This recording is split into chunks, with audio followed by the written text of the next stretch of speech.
შეძლების დაგვარად შევეცდები, რომ მოკლედ დავხსნა ის ამბავი, რასაც ქვია ნაცების მხრიდან ისრების გადატანა ქოცებზე, რომ თითქოს ქოცები აბრალებენ საქართველოს ომის დაწყებას. სინამდვილეში რა ხდება? სინამდვილეში ქოცები ახდენენ ფაქტის ხაზგასმას და მიუთითებენ ფაქტზე.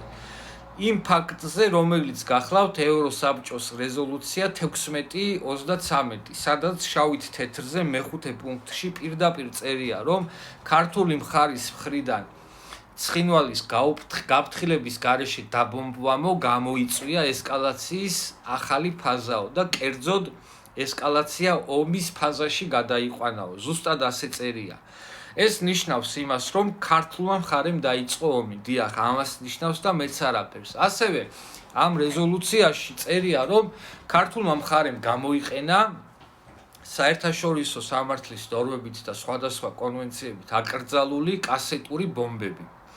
ასევე წერია ამ რეზოლუციაში, რომ ქართულმა მხარემო დაარღვია საერთაშორისო სამართლის ნორმებიო და ასევე წერია, რომ ქართულმა მხარემ უარი განაცხადა კონფლიქტის მშვიდობიანი გზით მოგვარების ვალდებულებაზეო. აი ამ ყველაფერზე ნაციონალურმა მოძრაობის წარმომადგენლებმა ხელი მოუწერეს ევროსაბჭოს წარმომადგენლებს ამ რეზოლუციაზე, რითაც დაეთანხმდნენ ამ რეზოლუციის შინაარსს.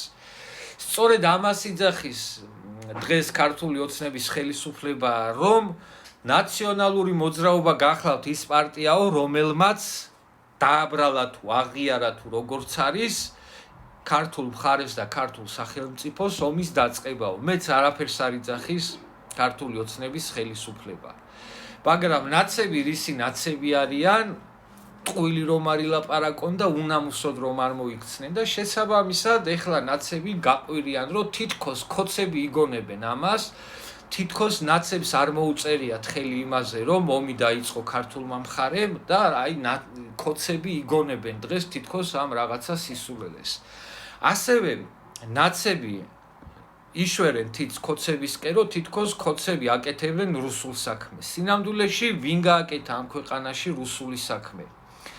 რუსული საქმის კეთება გახლავთ მაგალითად აგვისტოს ომის შემდეგ, მას შემდეგ რაც რუსებმა კიდევ დამატებით მოახდინეს ქართული მიწების და ტერიტორიების ოკუპაცია, ამ ფონზე ნაციონალური მოძრაობის ხელისუფლებამ ადგადა სტრატეგიული ობიექტები მიყიდა რუსებს. აი ეს გახლავთ მეგობრებო რუსული საქმე. მაგრამ თითქოს ეს არაფერი არ არის და ნაციონალური მოძრაობა ყოველდღიურ რეჟიმში გაკივის, რომ აი ქოცები არიან რუსებიო. ასევე მაგალითად ნაცებს წლების წინ, განსაკუთრებით 2008 წლის აგვისტოს შემდეგ, პრობლემა არ ქონდათ იმასთან დაკავშირებით, როცა მათი ბელადი ლარსის გამშვებ პუნქტზე იდგა და რუსებს ეპატიჟებოდა ამ ქვეყანაში. პრობლემა არ ქონდათ ნაცებს და ნაცების მხარდამჭერებს იმასთან დაკავშირებით, როცა აგვისტოს ოკუპაციის შემდეგ მათმა პრეზიდენტმა ბელადმა სააკაშვილმა ცალმხრივად გააუქმა სავიზო რეჟიმი და რუსებისთვის შესაძლებელი გახდა საქართველოში უვიზოდ შემოსულიყვნენ.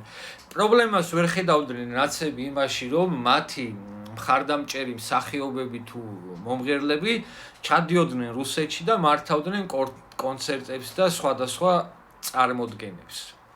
დიახ, აი ეს გახლავთ სწორედ მეგობრებო გულისამრევი და მარაზმი და ბოდიშით და ყლეობა რა, როცა ნაციონალური მოძრაობა თავის მწნერის ჭამას აბრალებს ქოცებს და ცდილობს, რომ ქოცებს შეტენოს თავიანთი დანაშაულები და უსაქციელობა. აი ეს არის გულისამრევი, მაგრამ სამწუხაროდ გარკვეულწილად ახერხებენ ამას და ამ ქვეყანაში ადამიანებს დააჯერეს, მაგალითად ის, რომ აი ქოცები აბრალებენ ომის დაწყებას საქართველოს.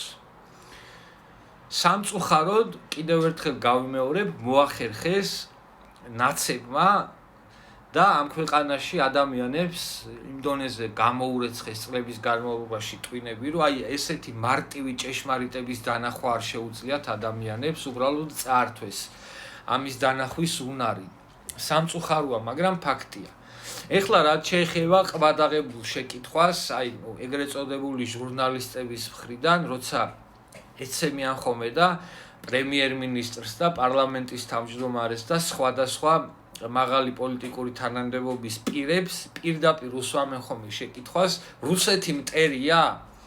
აი ამ შეკითხვასთან დაკავშირებით მინდა მოკლედ ვისაუბრო. რა თქმა უნდა, პოლიტიკა მეგობრებო, რქებით მიწოლა არ გახლავთ და პოლიტიკა გახლავთ ლავირების და ტყუილის ხელოვნებაო, ასე იძახიან ხოლმე. შესაბამისად, აი ამ შეკითხვას რამოდენიმე დღის წინ კარგად უპასუხა კობახიძემ, რომ მე რო თქვენო ეხა გიპასუხოთ ამაზე ესე ღიად რომ მტერია რუსეთიო, ამას შესაბამისი ნაბიჯები უნდა მოყვესო და მართალიც გახლავთ მეგობრებო და არ მოსულა რა ესე პოლიტიკაში ესე რაღაცების მით უმეტეს მაღალი პოლიტიკური თანამდებობის პირების მხრიდან ასე ღიად რაღაცების ლაპარაკი. შესაბამისად, აი ამ იდიოტებს, ეგრეთ წოდებულ ჟურნალისტებს მიმართავდი აქედან, აი ამ შეკითხვებით თქვენ თავს იწვავთ, რომ სინამდვილეში არაფერი არ გაქვთ საერთო ჟურნალისტიკასთან და ჩვეულებრივი კანტორის წარმომადგენლები ხართ, რომელი კანტორის მთავარი სათავო ოფისიც აქ საქართველოში გახლავთ ნაციონალური მოძრაობის პარტია და ფარგლებს გარეთ კიდე კაცმარიცის სად არის თქვენი მთლად სათავო ოფისი. ეს არის მეგობრებო, ამის თქმა მინდოდა და აი რაც მოყვა აი ამ რუსეთი მტერის ძახილს და პუტინ ლილიპუტ და რაღაცა ყლეობების ძახილს, რაც მოყვა 2008 წლის აგვისტოში კარგად ვნახეთ და ვიწვნიეთ საკუთარ თავზე. შესაბამისად, მეგობრებო, ვისაც სურვილი აქვს, რომ დაინახოს სინამდვილეში ამ ქვეყანაში ვინ აკეთა რუსული საქმე და დღესაც ვინ აკეთებს რუსულ საქმეს, მარტივი დასანახია. აი სულ ბოლო ბარამიძის განცხადება მაგალითად რა არის თუ არა კი რუსული საქმის კეთება, მაგრამ ამასთან დაკავშირებით ამ ეგრეთ წოდებულ ჟურნალისტებს შეკითხვა არ გასჩენიათ და არ მისულან და ბარამიძისთვის არავის არ უკითხია, რომ ეს განცხადება რას ემსახურებოდაო მაგალითისთვის რა.